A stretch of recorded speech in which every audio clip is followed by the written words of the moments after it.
Assalamualaikum warahmatullahi wabarakatuh. Kepada para penghuni dunia maya dimanapun Anda berada, mungkin Anda juga sama dengan saya pernah melihat iklan bahwa Xiaomi ada flash sale 50%. Xiaomi Note 9 harga ofisial 2 juta lebih, tapi di sini mereka buat cuma 1 juta aja. Ini adalah penipuan. Coba lihat linknya xiaomi-id.com.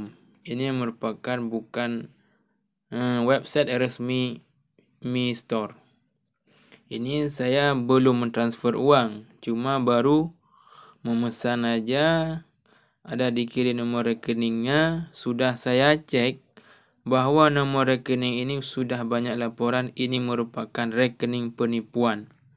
Jadi kepada teman-teman semua diharapkan bila mendapat iklan ini jangan terkecoh.